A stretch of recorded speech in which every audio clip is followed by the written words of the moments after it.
Welcome everyone to the latest project update at 191 Stratton. This update is coming at the back end of April, a little later than usual, mainly because of the Easter break and a lot of holidays and a few key people being away through the middle of the month. We'll adopt this time frame as our new cycle, so the next update will come at the end of May. April's been another good month on site. Most of our activity is centred around the building 2. Adam will go through some of the sequencing and the logic around where we're working on site in what order. Everybody on site's happy that that heat that was the back end of May and the early part of April's gone. That was pretty brutal on site. And now we've come into some lovely weather and it's absolutely gorgeous out here in Bayside. I mentioned that most of our activity has been in building 2, but we have done a section of the building 1 slab that we're standing on right now. So that's the western side of building 1 up against Cardigan Parade with the townhouse in the background. Over to my left here, there's various formwork supports for when we get up to pouring the ground slab. These steel structures here will be performed for our fire stairs. We were here last. This section of slab has been poured now, and we've taken it up to a point. We've stopped building 1 and we've concentrated our activity over on building 2. So these steel frames here will be the door suites for the fire stairs. They're one of the first things we put in terms of structure. So those frames will go in with the block room configuration. Okay, so I'm standing at the entry to the building 2 lift stairs and lift lobby. We've been focusing on getting the footings in for the last few weeks in preparation so we can build the blockwork walls for the concrete slab to form up against those. You can see that the steel mesh has gone into the ground, ready for concrete next week. Okay, so this is building 2 fire stairs, coming round into building 2 lift lobby entry. Lift lobby entry here, MSB room round the corner. Bin locations are here as well. Partway through the building 2 basement slab prep at the moment. We've got the Rio mesh in through this section here. We've also got our dowel cradles in. The way these work is basically a saw joint over the top of the cradles. It allows the slab to move laterally, but not up and down. We've also got plate dowels where we've got slab joints.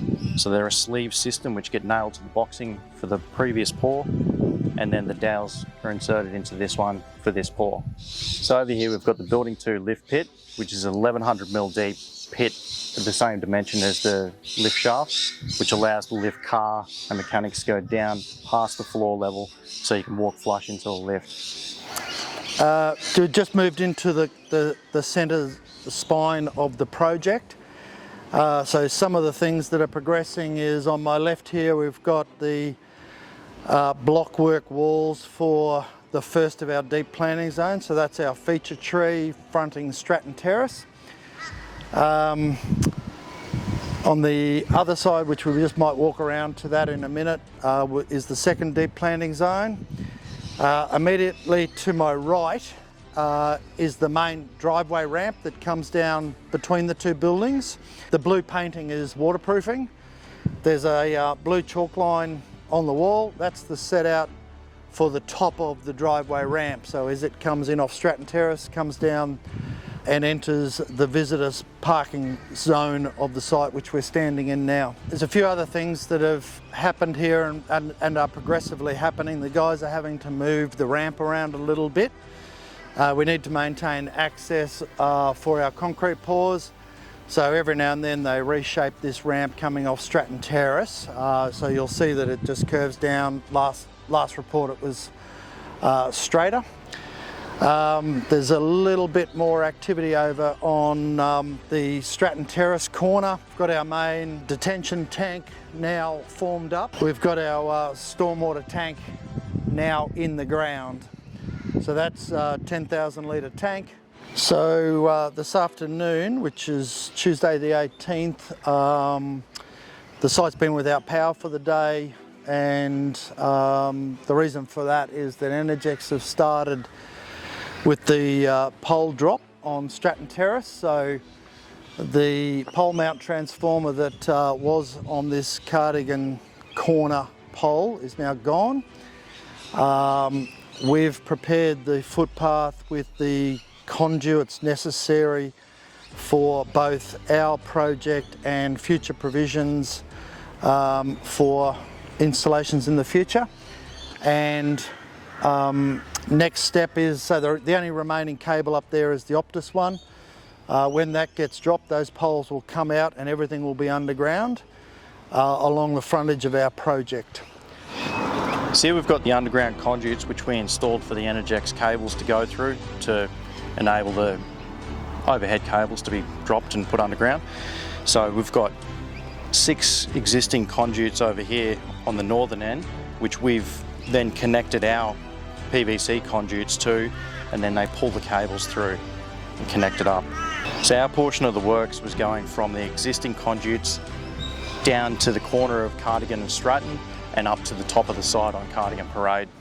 Okay everyone, thank you. Hopefully again you've enjoyed the content this month. We're pretty comfortable where everything's going. Site's looking good. Next month we've got, we'll have some more progress to show you, finishing off building 2 and starting in building 1 basement. And we'll talk to you then. All right, bye for now. See ya.